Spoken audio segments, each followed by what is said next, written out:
국민의힘 상황 살펴볼 텐데 친윤계가 강하게 전당대회 전면에 들어서면서 안철수 의원을 거세게 비판하고 있습니다. 과연 이게 득이 될지 독이 될지는 아직 아무도 알 수 없습니다. 주제 공개합니다. 친윤계 총공세, 여당 전대 내전 분위기입니다. 여론조사 보겠습니다. 국민의힘 차기 당대표 지지도 여당 지지층을 대상으로 한 조사 결과 안철수 의원이 43.3, 김기현 의원이 36, 43.3 대 36. 리얼미터 여론조사 결과 오차범위 아니긴 합니다만 안철수 의원이 43.3에 김기현 의원은 36.0이에요. 다른 조사 있습니까? 있습니다. NBS 조사 결과 안철수 34, 김기현 20. 오차범위 밖에서 안철수 의원이 앞서고 있어요. 엠브레인 퍼블릭, 케이스델 리서치, 코리아 리서치, 한국 리서치가 같이 실시한 여론조사 결과는 안철수 34, 김기현 20입니다. 양자 대결 결과 보시죠. 동일한 기관에서 안철수 50, 김기현 32, 안철수 50, 김기현 32. 얼마 전 갤럽에서도 양자 대결 결과에서 안철수 의원이 크게 앞서는 결과였는데 갤럽에 이어 이 여론조사에서도 안철수 의원이 양자 대결에서 김기현 의원을 크게 앞서는 걸로 조사됐습니다. 김용주 의원님 어떻게 보십니까? 이거 지금 사실 친윤계, 윤핵관은 대놓고 김기현 의원이 윤심이다라고 푸시를 하고 있는데 여론조사 결과는 반대로 가고 있어요.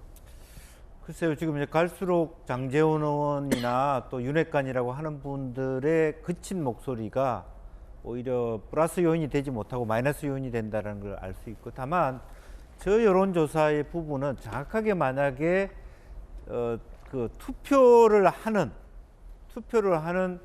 말하자면 국민의힘 당원들로 대입해 보면 초박빙이다 이렇게 해석해야 될 것 같아요. 이거는 그러니까 지지층을 상대로 했지만 일반 여론조사고. 예. 이거 왜냐하면 MBS라는 건 전국 인구수 지표 대신 이렇게 그렇군요. 대표성을 가지고 있지만 국민의힘은 대구, 경북, 부산, 경남 이쪽에 많이 치중돼 있다라는 부분을 봤을 때, 그러니까 포커싱의 비율이 다르기 때문에 네. 실제 당심으로 한다면 거의 뭐 초박빙 상태에 있다 이렇게 초박빙이다. 해석하는 것이 맞다. 차이가 많이 난다라기보다는. 아니 그럼 당내 주류인 친윤계가 네. 전면에 나서서 총집결해서 김기현 의원을 몰아주고 있는데도 당심으로 봤을 때 초박빙이라면 이거 네. 어떻게 해석해야 됩니까? 사실 그런 부분은 이제 1차적으로는 여전히 대구, 경북이 지금 이제 이 소위 윤핵관에 대하여 예. 그렇게 보지 못한다. 아직까지 완전히 포용하고 있어서 함께 가지 못한다라는 부분이 있고, 또 이준석 그 대표 때 들어왔던 젊은 세대들이 봤을 때 실제로 김기현 그 대표에 대한 인지도가 낮거나 또 꼰대로 인식되거나 그런 문제가 있어 보여요. 더구나 지금 지표로 보면 수도권에서 너무 많이 차이가 나요. 안철수하고 김기현하고. 그러니까 인지도가 너무 차이가 난다라는 부분. 또 실제로 사투리 경쟁에서 김기현 사투리가 훨씬 심하다. 굉장히 중요한 포인트가 될 수 있습니다. 그게 무슨 말입니까? 사투리가 더 심하다. 둘 다 사투리인데. 그렇죠. 둘 다 사투리인데도 김기현 사투리가 훨씬 부정적인 인식으로 많이 온다. 이것도 굉장히 요즘 정치학자들이 나누는 토론의 한 장면입니다. 왜냐하면 한동훈을 왜 좋아하냐? 표준말 써서 좋아한다. 실제로 왜 윤석열 찍었나? 지역 색채가 덜한. 예. 저 이번 대선에서 대통령이 이긴 요인 중에 하나가 아주 마이너한 부분이지만 표준말을 썼기 때문이다. 뭐 대통령이 고향은 충청도라 하지만 사실 서울 사람이다. 이런 부분들이 그 안에 녹아 있는 거거든요. 그러니까 무슨 얘기냐면 여전히 김기현이라는 사람이 꼰대로 보이고 지역주의에 갇혀 있는 사람으로 보이고, 특히나 갤럽 여론조사처럼 누구를 불러주지 않는데 물어봤을 경우에 머릿속에 없는 사람이에요. 그걸 극복해 가기가 굉장히 어렵다는 것을 얘기하는 겁니다. 예. 김영주 의원님의 어떤 흥미로운 해석. 하지만 어쨌든 실제 당심으로 보더라도 누가 우세하다고 보기는 어려울 것이다. 네, 저 지표를 가지고 것이다. 안철수가 그렇군요. 이긴다고 얘기하기는 어렵다. 어렵다. 아직은. 개인적인 분석 들어봤습니다. 안철수 의원 이야기 한번 들어보겠습니다. 정권 교체, 그 완성이 바로 내년에 총선 승리라고 생각합니다. 그거를 위해서는 저는 윤과 안은 최상의 조합이라고 생각합니다. 윤 대통령님께서 윤심은 없다고 말씀하시지 않았습니까? 저는 윤심팔이를 하는 것이 아니라 윤힘이 되는 후보가 되겠다고 말씀을 드렸습니다. 안철수 의원이 손바닥에 써놓은 글자도 포착이 됐는데 함께 보시죠. 자, 이게 뭐 어떻게 포착되는지 모르겠는데 본인이 이제 중요하다고 생각해서 메모를 한 것이겠죠. 손바닥이라고 보기보다는 손가락으로 봐야겠죠. 첫 번째 손가락에는 경선 곱하기 총선 승리라고 써 있는데 두 번째 글씨는 그 뜻은 경선에 이기려고 나오는 게 아니라 총선 승리를 위해서 경선 나왔다. X 그렇군요. 예, 그런 겁니다. 예, 이게 막 급하게 쓰다 보니까 글자는 저는 잘 구분이 안 되는데 기자들이 해석해 놓은 걸 보면 두 번째가 윤힘이라는 글자가 좀 보인다. 세 번째가 화합, 자세히 보면 화합이라고 써 있다라는 글자도 보이고 있습니다. 어쨌든 계속 반윤계가 아니다. 직접 쓰고 있는 이거는 찍어라라고 하는 거 아닙니까, 김관선 변호사님? 좀 약간 이제 범생 스타일이라는 생각이 들어요. 적어도 이제 정치를 한 10년 했잖아요. 나 이거 쓸 테니까 찍어라.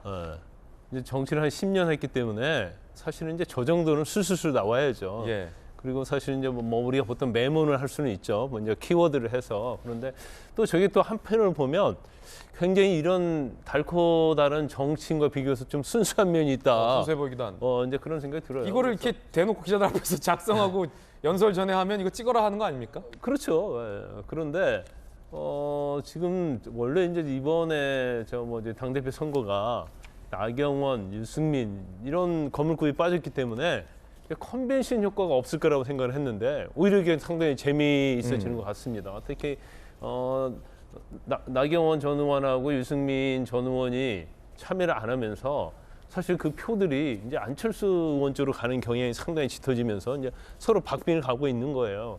물론 지금의 여론조사가 국민의힘의 책임당원으로 대선을 하는 것이 아니기 때문에 틀릴 수는 있지만 예. 전체적으로 보면 상수세는 안철수 의원이 좀 타고 있지 않나 이제 그런 생각이 들어요. 그리고 사실 지금 현재의 이런 것들이 앞으로 어떻게 갈 것인가. 특히 근데 이제 최근에 좀 약간 지금 김기현 의원이 상당히 지지도가 낮다고 올라오는 데 있어서는 이제 용산의 어떤 메시지랄지, 예. 그다음에 친윤의 메시지가 굉장히 컸거든요. 근데 지금 현 상황에서는 친윤의 의원들의 어떤 굉장히 공격적인 저런 모습들이 제가 볼 때는 오히려 김기현 의원에게 도움이 안 된다고 봐요. 오히려 그게 이제 부정적으로 갈 가능성이 크기 때문에 사실 이제 한 치 앞도 내다볼 수 없는 그런 상황으로 가고 있지 않나 싶습니다. 그렇군요. 자, 이번엔 것 같아요. 네, 김기현 의원의 이야기도 들어보겠습니다. 여론조사는 일시적 현상이란 겁니다. 들어보시죠. 김기현 의원입니다.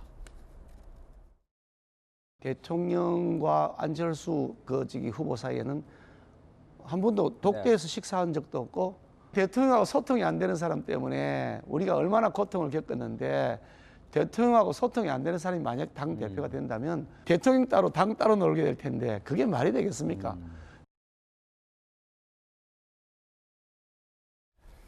그러자 여론조사가 심상치 않자 친윤계인 윤핵관으로 분류되는 박수영 의원이 안철수 의원을 강하게 비판했습니다. 인수위원장 할 때 24시간 잠수 탄 사람이다 라고 비판한 겁니다. 들어보시죠.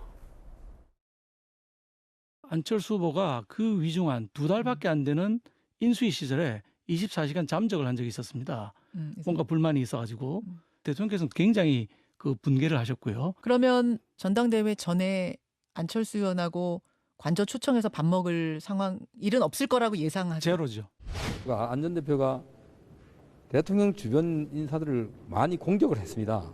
그런 사람이 당 대표가 될 때 과연 당과 대통령실이 원만하게 소통이 되겠습니까? 본인이 내가 대통령과 소통이 잘 된다. 제가 아는 한 우리 안철수 의원과 대통령께서는 새 정부 출범 이후에 제대로 된 소통이 없었습니다. 윤핵관이 전면에 나서서 안철수 의원을 강하게 비판하고 나선 겁니다. 이번에 최고위원 출마 선언을 한 김병민 위원님, 네. 이른바 이제 윤핵관 친윤 의원들이 이렇게 안철수 의원을 공개 비판하고 나섰는데 내용들을 보니까 24시간 인수위 때 잠수를 탔다, 책임 있는 행동을 해오지 않았다, 윤심이 아니다라고 하는데 여론조사에서 좀 불리하니까 갑자기 이런 이야기를 꺼낸 건 아니냐. 이제 본격적으로 어제랑 오늘이 후보 등록 기간입니다. 그러니까 오늘까지 후보 등록을 하고 나면 그동안은 예비 선거의 성격이 짙었고 3월 8일 전당대회까지 이제 딱 한 달이 남게 되는 거죠. 그러니까 본격적인 캠페인이 시작되고 각종 여론조사 지표에서 나타나는 것처럼 양강 구도가 형성돼 있지 않습니까? 예. 그러니까 아마 당대표 후보군들 입장에서 얘기하고 싶은 것은 총선 승리를 해야 되는데 그 총선 승리를 이끌기 위해서 어떻게 용산, 대통령실, 정부와 같이 한 몸처럼 유기적으로 움직이고 국정 운영에 성과를 낼 것인가를 두고 경쟁하기 시작할 것 같습니다. 예. 이제 안철수 후보가 그동안 윤 힘이 되겠다, 그리고 윤석열 대통령에 대해서 좋은 교감 관계를 갖고 있는 것처럼 캠페인을 쭉 해왔던 부분들이 있는데 여기에 대해서 이제 김기현 후보 측 입장에서는 그 내용들이 정말 진실이냐, 과거에 있었던 인수위 때 사건들에 대해서 기억하지 못하는 사람들이 있으니 그걸 하나둘씩 다시 설명하는 과정인 것 같아요.